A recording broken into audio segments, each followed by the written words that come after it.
I found this garden angel in this lump of limestone, which I dug out of the ground. It was a step up to the level of the lawn at the back of my house. I leaned it up against the wall and I looked at it and wondered what was in it. Eventually, one summer, when an accomplished stone carver and artist, Caroline Mackenzie, went to India, I asked to borrow her stone carving tools while she was away. And then I sat down and made a drawing. And this is what came out of the stone. She, or he, is a garden or guardian angel smiling over the garden. The wings, either side and at the back, were inspired by a remarkable semi-relief carving in Italy on the front of an 11th century church in Parma, showing the scene of angels gently lowering the figure of Christ from the cross. But I discovered, in turn, those angels are a copy of centuries older Hittite carvings from eastern Turkey.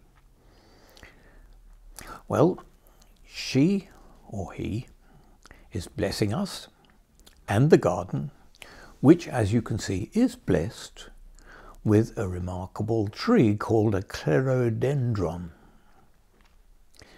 Well, angels are messengers of God. Many people have claimed to see them. I never have. But I love the mythology about mysterious visitors bringing blessings and divine messages. Most of us know about those sort of things and have been blessed by human angels caring for us. The wings attributed to them probably derived from Greek mythology, and in particular from Hermes, otherwise known in Latin or Greek, Eros, the messenger of the gods. Well, what I try to do when making wood carving is to obey the prompting of the wood. A friend let me have a rather rotten piece of laburnum which was falling down. This came from a larger chunk. Laburnum is characterized, rather like yew wood, by a white outer layer of sapwood and a rich dark brown heartwood with a lovely grain. Well, I retained the curiously shaped left side as the outer part of the wing and used the white wood on the right to depict the left-hand wing, or his or her left-hand wing, curling round the body protectively. The Christian story is peppered with angels. In our church of St. James the Greater in Leicester, we have 365 of them at the last count, and none more so than at Christmas time. That story really begins, of course, 9 months earlier, when an actual named angel, Gabriel, visited, as the story goes, a young woman.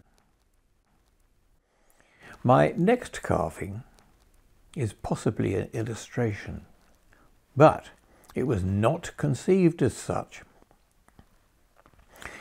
The wood for it came from the stump of a yew tree in my rectory garden.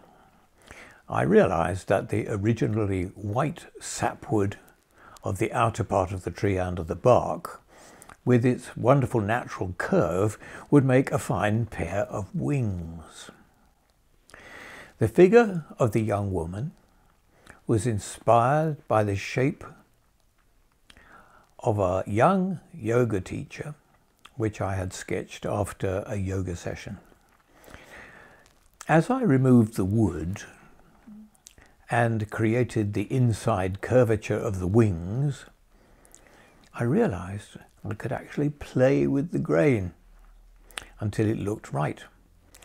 The difference between the sapwood and the heartwood is marked with a dark line.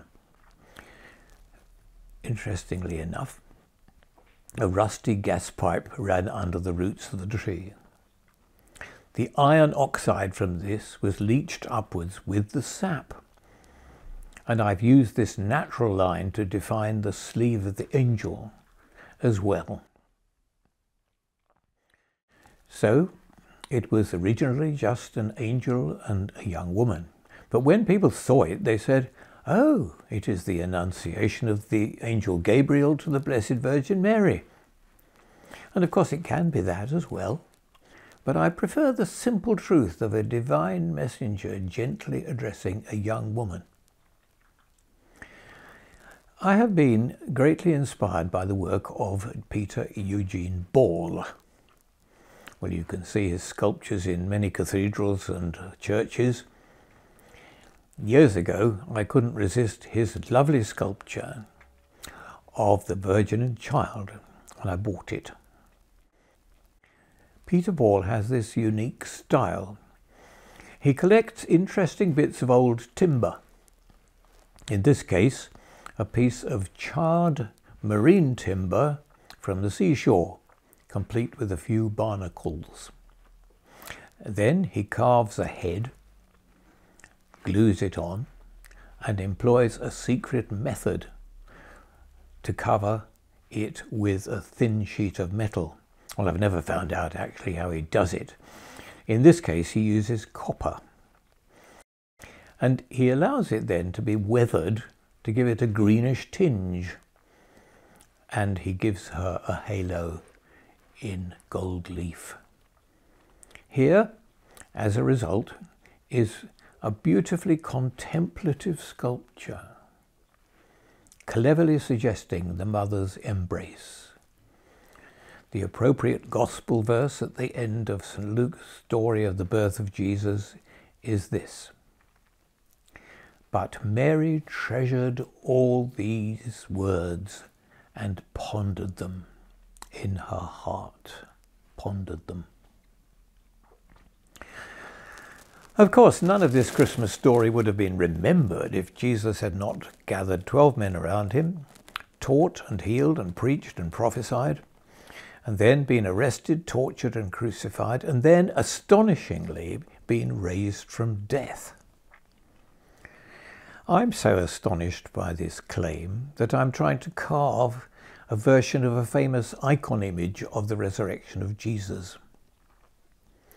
Artists often provide a deeper insight into things which cannot be explained in words. If the resurrection of Jesus actually happened, then no one was around to record an eyewitness account, as it must have begun inside the tomb. The only evidence we have of the resurrection of Jesus is in the accounts in the Gospels, which are quite mysterious and tantalizing. Indeed, I would go so far as to say that there is no really hard evidence except in the lives of the women and men who know he is alive and dwelling in their hearts and minds. And the collective noun for them is the Church, past, present and future.